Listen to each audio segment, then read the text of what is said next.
வணக்க மக்களே, மீண்டும் உங்களை சந்திப்பதில் பெருமகிழ்ச்சி. ஃபைனலி 15 வருஷத்துக்கு அப்புறம் அஜித் ஃபேன்ஸால் பெரிதும் எதிர்பார்க்கப்பட்ட ஒரு திரைப்படத்தோட ரீரிலீஸ். என்ன படம் ஆப்வியஸ்லி உங்களுக்கு தெரியும், மங்காத்தா.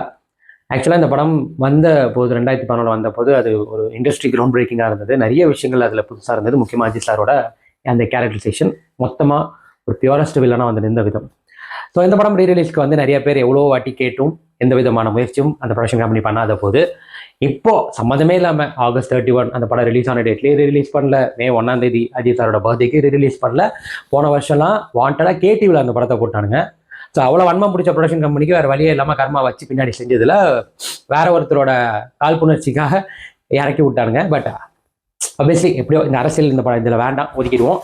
ஸோ பட் ஃபைனலி இந்த படத்தை திருப்பியும் ரீவாச் பண்ணுறது, அதுவும் தியேட்டர்ஸ் பிக் ஸ்க்ரீனில் திருப்பி ரீவாச் பண்ணுறதுக்கான ஒரு அருமையான மூமெண்ட்டை ஏற்படுத்தி கொடுத்த சன் பிக்சர்ஸ் அவர்களுக்கு மனமார்ந்த நன்றி. பார்த்தாச்சு, வேற லெவலு ஓப்பனிங்லாம் இன்னுமே மறக்க முடியாது. தி கிரேட்டஸ்ட் ஓப்பனிங்னு சொல்லலாம். அப்படி ஒரு ஓப்பனிங், ஒரு செம மஜாவான படம். இந்த படத்தோட கதை யார் நடிச்சிருக்கா அதெல்லாம் ஏகே தலையோட வேற ஒரு அவதார். ஒரு சால்ட் அண்ட் பெப்பர் லுக் சைடில் வந்துட்டு முதல் முறையாக அவரை வந்து நம்ம பார்த்தப்போ என்ன மாதிரி ஒரு ஃபீல் கொடுத்ததோ 15 வருஷம் கழிச்சும் அதே ஃபீல் தான். நிறைய விஷயங்களுக்கு இந்த படம் வந்துட்டு ஒரு உத்வேகம் கொடுத்ததுன்னு சொல்லலாம். ஸோ படத்தோட கதை என்ன, ஒரு கெட்டவன் நல்லவனா இருந்து நடித்து அப்படியே கெட்டவனா மாறி கடைசியிலையும் கெட்டவனா இருக்கிறது தான். எந்த படத்துலையும் எனக்கு தெரிஞ்சு ஒரு வில்லன் ஜெயிச்சிருக்கானா அப்படின்னு கேட்டிங்கன்னா எனக்கு தெரிஞ்சு இல்லை. ஒரு ஹீரோவாக இருந்தவனை நடிக்க வச்சு அவனை கெட்டவனாகவே முடித்து அதையுமே ரசிக்க வச்ச ஒரு தாரக மந்திரம் வந்துட்டு இது வரைக்கும் எந்த இயக்குனர் பண்ணாதான்னு தெரியல, அந்த மொமெண்ட் வரைக்குமே. அதுக்கப்புறம் நிறையா விஷயங்கள், நிறைய கேரக்டர் சேஞ்சஸ்லாம் வந்தது. பட் மங்காத்தா வாஸ் அதுக்கு தான் ஒரு ஸ்டார்டிங் நான் நினைக்கிறேன். அதுக்கு முன்னாடியும் படங்கள் வந்திருந்தாலும் மங்காத்தா வாஸ் பர்ஃபெக்ட் சாய்ஸ் அப்படின்றது தான். ஸோ இந்த படம் திருப்பி ரீரிலீவ் பண்ணுறதுக்கான ஒரு மொமெண்ட் எப்படி இருந்ததுன்னா செமையாக இருந்தது. இன்னுமே எனக்கு அந்த 2011 வைப் தான் கிடைச்சது. இப்போவுமே அந்த படம் ஃப்ரெஷ்ஷாக இருக்குது அதை பார்க்குறப்போ. ஸோ நீங்கள் இந்த படத்தை திரையில் பார்க்க உங்களால் முடியாமல் போயிருந்தா இல்லை தவற விட்டுருந்தா இந்த மூமெண்ட் சரியான பர்ஃபெக்ட் மூமெண்ட்.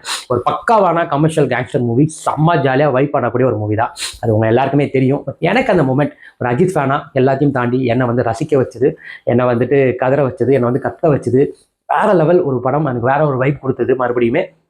ஸோ நிஜமாவே ஒரு தலை அப்படின்னு பார்த்து ரசித்த ஒருத்தர், அவர் கூப்பிட வேணும்னு சொன்னாலும் அந்த 2011 பீக்கில் பல விஷயங்கள், பல தடைகள்லாம் தாண்டி 2011 அந்த படம் வெளிவந்தப்போ அந்த படம் எப்படிப்பட்ட படமாக இருக்க போது, 50வது படம். அதுக்கு முன்னாடி வெங்கட் பிரபு இயக்குன படங்கள் எப்பேற்பட்ட வரவேற்பை மக்கள்கிட்ட பெற்றுச்சுன்னு தெரியும். எல்லாத்துக்கான சந்தேகம் இருக்கும்போது அதோட ஒரு டீசர், டைட்டில் டீசர் ரிலீஸ் பண்ணது வந்துட்டு அது கொஞ்சம் ஒரு ஹோப் கொடுத்துச்சு அப்போவே. பட் அன்றைக்கெலாம் அந்த மாதிரி சோஷியல் மீடியா இருந்ததா என்ன மாதிரி ஒரு விஷயமா மாறி இருக்குன்னு தெரியல. பட் அது ஒரு ஹோப் கொடுத்துச்சு. பட் அதுக்கப்புறமே ஒரு நம்பிக்கைன்றது ஒரு பெருசாக இல்லை. பட் அதுக்கப்புறம் அதோட பாடல்கள் ட்ரைலர்லாம் ரிலீஸ் ஆகும்போது வேற ஒரு பரிணாமத்துக்கு போச்சு. ஃபைனலி சன் பிக்சர்ஸ் இதுக்குள்ளே வந்ததுக்கப்புறம் அவங்களோட ட்ரைலர் கட் கடைசியாக தான் வந்தார் விநாயக் அப்படின்னு சொல்லும் போது அவ்வளோதான். அதுக்கப்புறம் அந்த படத்தை போய் நான் எப்பயுமே ஞாபகம் இருக்கேன், சமூகம் தேட்டரில் வந்து லேட் ஆயிடுச்சு. நான் போய் அந்த மெயின் டோர் ஓப்பன் பண்ணும்போது கரெக்டாக கார் வந்து பறந்து வந்து நிற்கிது. அந்த சீன் தான் நான் வந்து பண்ணுறேன். வேற மூமெண்ட்டு. இதுலையுமே வந்து உங்களுக்கு நிறைய விஷயங்கள், அதாவது ஒரு படத்தில் வந்து மாஸ் மூமெண்ட்ஸை மட்டுமே வச்சு படம் பண்ணுறதையும் தாண்டி ஒரு சீனை அது கிரியேட் பண்ணி அதில் ஒரு மாஸ் விஷயத்தை உருவாக்கி அதை ஆட்டோமேட்டிக்காக ரசிகர்கள் கொண்டு போய் சேர்க்கறது ஒரு விஷயம் இருக்குல்ல. இந்த படத்தில் அப்படிதான் இருக்கும். இதில் வந்துட்டு ஒரு இடத்துல வந்து நம்ம வைபவை காப்பாற்றுறதுக்கு வந்து அஸ்வின் காக்மன் உள்ள நுழைஞ்சு அவர் காப்பாற்றுற அந்த மொமெண்ட்டுக்கு அப்புறம் இவங்க மாட்டிக்கிட்டதுக்கு அப்புறம் என்ன நடக்க போகுது அப்படின்னும் போது ஓகே வந்து ஃபைட் பண்ணுவார் அப்படின்னு நினைக்கும் போது சிம்பிளாக செட்டியாருக்கு முன்னாடி துப்பாக்கி வச்சுட்டு வந்து நின்று ஹாய் சொல்கிற விதம்லாம் இருக்குல்ல, அதெல்லாம் வந்து இப்போ கூட ரீசெண்டாக சொன்னது. அந்த இடத்த அந்த பாயிண்ட்டை சொன்னது வந்து ஏகே அப்படின்னு. நிஜமாவே தலையை அப்படி பார்க்கும்போது ஒரு கெட்டவனா எப்படி இருக்கணும் பர்ஃபெக்டா அப்படின்றதுக்கான ஒரு கேரக்டர் தான் விநாயக் மகாதேவ். அந்த பேரும் சரி, அதை நடித்தவரும் சரி. அப்படி அதை தாண்டி அர்ஜுன் அவர்களின் கதாபாத்திரம், அவர் ட்விஸ்ட் அண்ட் டர்ன்லாம் அது மறக்கவே முடியாது. வெங்கட் பிரபு போட்டு அந்த கிளைமேக்ஸ் வந்து ரிவீல் பண்ணாதீங்கன்னு அப்பவே வந்து எல்லார்கிட்டையும் சொல்லும்போது என்னன்னா அது ஒரு பெரிய ட்விஸ்டாக இருந்தது. வேற லெவல், எதிர்பார்க்காத ஒரு ட்விஸ்டாக இருந்தது. சீரியஸ்லி இட் வாஸ் ஆசம் மொமெண்ட்னு சொல்லலாம். இன்னைக்குள்ள அதெல்லாம் நிஜமா அதெல்லாம் ரிவீல் பண்ணியிருப்பாங்க. பட் அன்னைக்கு அது பெரிய சர்ப்ரைசிங்காக இருந்தது, செம்மையாக இருந்தது.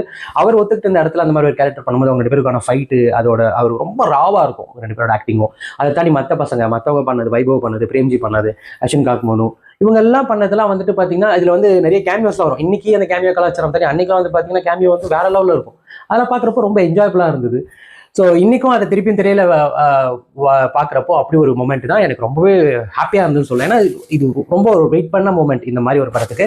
ஸோ அரசியல், ஃபேன் ஃபைட்டு எல்லாத்தையும் தாண்டி ஒரு பக்காவாக ஒரு ஃபேனா, தலை ஃபேனா போய் என்ஜாய் பண்ண வேண்டிய படம்.